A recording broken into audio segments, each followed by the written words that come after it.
નમસ્કાર. આકાશવાણી સમાચાર કરણ મકવાણા વાંચે છે. સૌપ્રથમ મુખ્ય સમાચાર. પ્રધાનમંત્રી નરેન્દ્ર મોદી આજે હરિયાણાના ગુરુગ્રામથી વિવિધ રાજ્યો માટે આશરે 1,00,000 કરોડ રૂપિયાની 112 રાષ્ટ્રીય ધોરીમાર્ગ પરિયોજનાઓનું ઉદ્ઘાટન અને શિલાન્યાસ કરશે. પ્રધાનમંત્રી નરેન્દ્ર મોદી આવતીકાલે ગુજરાત અને રાજસ્થાનની મુલાકાતે આવશે. સંયુક્ત રાષ્ટ્રમાં ભારતના સ્થાયી પ્રતિનિધિ રુચિરા કંબોજે સંયુક્ત રાષ્ટ્ર સુરક્ષા પરિષદમાં તાત્કાલિક સુધારાની જરૂરિયાત પર ભાર મૂક્યો છે. રાષ્ટ્રપતિ દ્રૌપદી મુર્મુ આજથી 3 દિવસની મોરિશિયસની સત્તાવાર મુલાકાતે જશે. પ્રધાનમંત્રી નરેન્દ્ર મોદી આજે નવી દિલ્હીમાં સશક્ત નારી વિકસિત ભારત કાર્યક્રમમાં ભાગ લેશે અને કૃષિ ડ્રોન પ્રદર્શનના સાક્ષી બનશે. મહિલા ક્રિકેટ પ્રીમિયર લીગમાં આજે ગુજરાત જાયન્ટ્સ યુપી વોરિયર્સ સામે રમશે. સમાચાર વિસ્તારથી.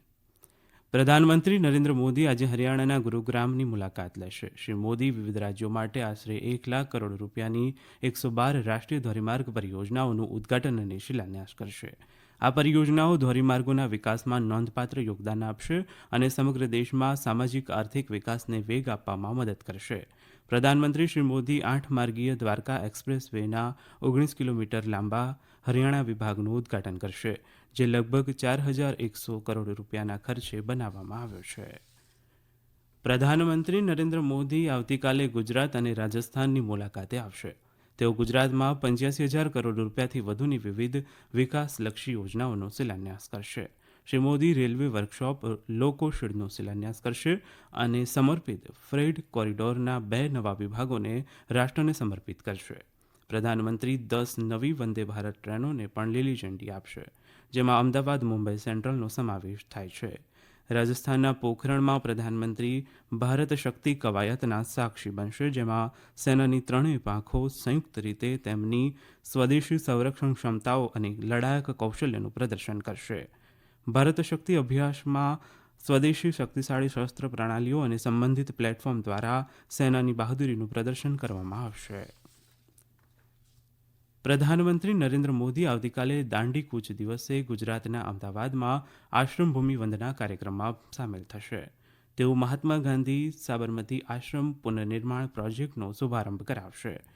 1200 કરોડ રૂપિયાના ખર્ચે આશ્રમનો પુનઃવિકાસ, વિશ્વસ્તરીય સુવિધાઓથી સજ્જ સ્મારકનું નિર્માણ થશે. 55 એકરમાં ફેલાયેલા પ્રોજેક્ટનો ઉદ્દેશ સાબરમતી આશ્રમ અને તેની આસપાસના માળખાકીય વિકાસ કરીને ઓળખ સ્થાપિત કરવાનો છે.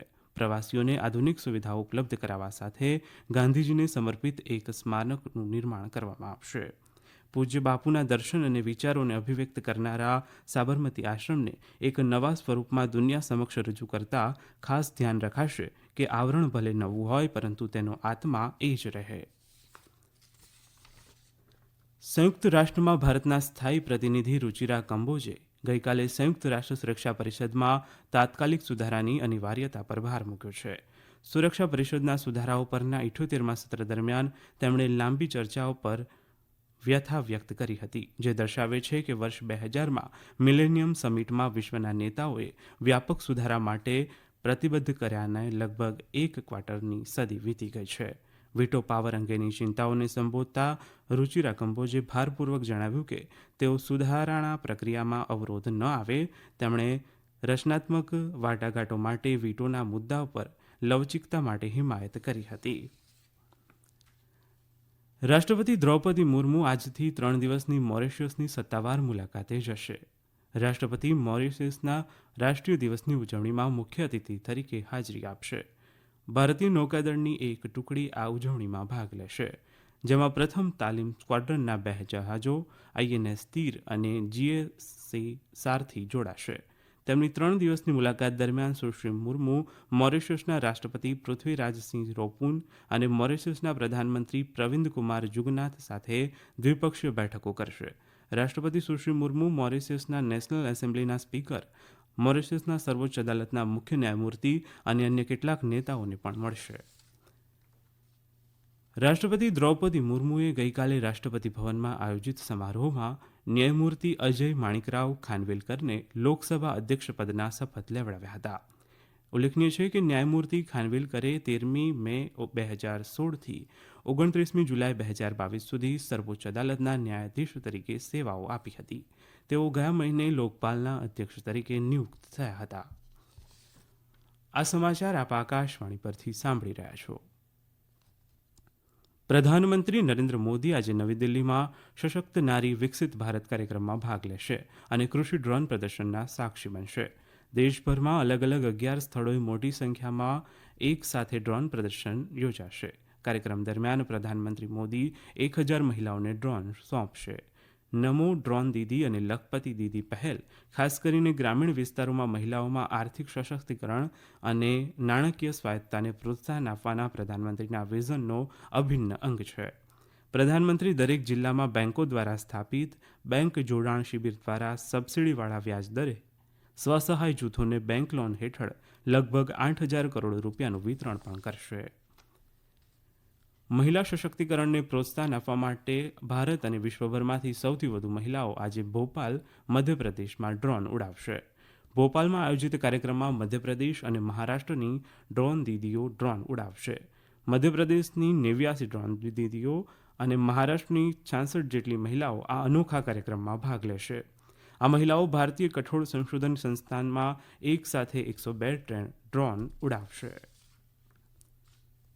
વિદેશમંત્રી ડોક્ટર એસ જયશંકરે ચોથા અટલ બિહારી વાજપેયી સ્મારક વ્યાખ્યાનમાં મહિન્દ્રા ગ્રુપના ચેરમેન આનંદ મહિન્દ્રાની તેમના આંતરસૂજ સાથેના સંબોધનની પ્રશંસા કરી છે. એક સોશિયલ મીડિયા પોસ્ટમાં ડોક્ટર જયશંકરે કહ્યું કે વાર્ષિક વ્યાખ્યાન એ ભૂતપૂર્વ પ્રધાનમંત્રી અટલ બિહારી વાજપેયીની વિદેશ નીતિને વિદેશ મંત્રાલયની શ્રદ્ધાંજલિ છે. તેમણે નોંધ્યું કે વિકસિત ભારત માટે વ્યાપાર, ટેકનોલોજી અને વિદેશ નીતિ વચ્ચે સહયોગ જરૂરી છે. ભારત વિશ્વના બીજા સૌથી મોટા મોબાઈલ ફોન ઉત્પાદક તરીકે ઉભરી આવ્યું છે. ઇન્ડિયા સેલ્યુલર એન્ડ ઇલેક્ટ્રોનિક્સ એસોસિએશને એક નિવેદનમાં જણાવ્યું હતું કે આ ક્ષેત્ર વર્ષ 2014માં 78% આયાત આધારિત હતું, જે હવે આત્મનિર્ભર બન્યું છે. ભારતમાં વેચાતા કુલ મોબાઈલ ફોનમાંથી માત્ર 3% જ હવે આયાત થાય છે. અભૂતપૂર્વ વૃદ્ધિના એક દાયકામાં ભારતનું મોબાઈલ ફોનનું ઉત્પાદન 20 લાખ કરોડ રૂપિયાની નજીક છે. ભારતે ગઈકાલે નવી દિલ્હીમાં યુરોપિયન ફ્રી ટ્રેડ એસોસિએશન સાથે વેપાર અને આર્થિક ભાગીદારી કરાર પર હસ્તાક્ષર કર્યા છે. વાણિજ્ય અને ઉદ્યોગ મંત્રી પિયુષ ગોયલની ઉપસ્થિતિમાં આ કરાર કરવામાં આવ્યા હતા. એક સંદેશમાં પ્રધાનમંત્રી નરેન્દ્ર મોદીએ જણાવ્યું છે કે આ કરાર ખુલ્લા, ન્યાયી, સમાન વેપાર તેમજ યુવાનો માટે રોજગાર સુનિશ્ચિત કરવાની સહિયારી પ્રતિબદ્ધતાનું પ્રતીક છે. શ્રી મોદીએ કહ્યું કે આજનો દિવસ એ ભારત અને યુરોપિયન ફ્રી ટ્રેડ એસોસિએશન દેશો વચ્ચેના દ્વિપક્ષીય સંબંધોમાં એક નવો વળાંક છે. સૂક્ષ્મ, લઘુ અને મધ્યમ ઉદ્યોગ મંત્રી નારાયણ રાણે આજે મહારાષ્ટ્રના સિંધુદુર્ગમાં એમએસએમઈ ટેકનોલોજી કેન્દ્રનું ઉદ્ઘાટન કરશે. આ પ્રસંગે સિંધુદુર્ગ ઔદ્યોગિક મહોત્સવ અને સ્વરોજગાર સંમેલનનું પણ ઉદ્ઘાટન કરવામાં આવશે. મંત્રાલયે એક નિવેદનમાં કહ્યું છે કે સરકાર સમગ્ર દેશમાં 20 ટેકનોલોજી કેન્દ્રો અને 100 એક્સટેન્શન કેન્દ્રો બનાવી રહી છે, જેથી સૂક્ષ્મ, લઘુ અને મધ્યમ ઉદ્યોગોમાં ટેકનોલોજીનો વધુ સારી રીતે ઉપયોગ કરી શકાય.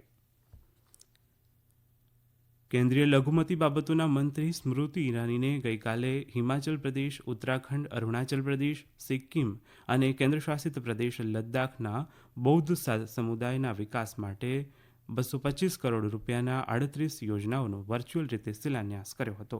આ યોજનાઓ પ્રધાનમંત્રી જન વિકાસ કાર્યક્રમ હેઠળ લાગુ કરવામાં આવી રહી છે. આ પ્રસંગે શ્રીમતી ઈરાનીએ કહ્યું કે સરકારે બૌદ્ધ લઘુમતીના વિકાસ અને સમૃદ્ધિ માટે બૌદ્ધ વિકાસ યોજનાને સમર્પિત કરી છે. મહિલા ક્રિકેટ પ્રીમિયર લીગમાં દિલ્હી કેપિટલ્સે ગઈકાલે દિલ્હીના અરુણ જેટલી સ્ટેડિયમમાં રમાયેલી રોયલ ચેલેન્જર્સ બેંગ્લોર વચ્ચેની મેચમાં બેંગ્લોરને 1 રને હરાવ્યું છે. પ્રથમ બેટિંગ કરવા ઉતરેલી દિલ્હીની ટીમે નિર્ધારિત 20 ઓવરમાં 5 વિકેટ ગુમાવીને 181 રન બનાવ્યા હતા. જવાબમાં બેંગ્લોરની ટીમ 180 રન બનાવતા તેનો પરાજય થયો હતો. આજે ગુજરાત જાયન્ટ્સ અને યુપીઆર વોરિયર્સ વચ્ચે મેચ સાંજે 7:30 વાગે રમાશે. અંતમાં મુખ્ય સમાચાર. પ્રધાનમંત્રી નરેન્દ્ર મોદી આજે હરિયાણાના ગુરુગ્રામથી વિવિધ રાજ્યો માટે આશરે 1 લાખ કરોડ રૂપિયાની 112 રાષ્ટ્રીય ધોરીમાર્ગ પરિયોજનાઓનું ઉદ્ઘાટન અને શિલાન્યાસ કરશે. પ્રધાનમંત્રી નરેન્દ્ર મોદી આવતીકાલે ગુજરાત અને રાજસ્થાનની મુલાકાતે આવશે.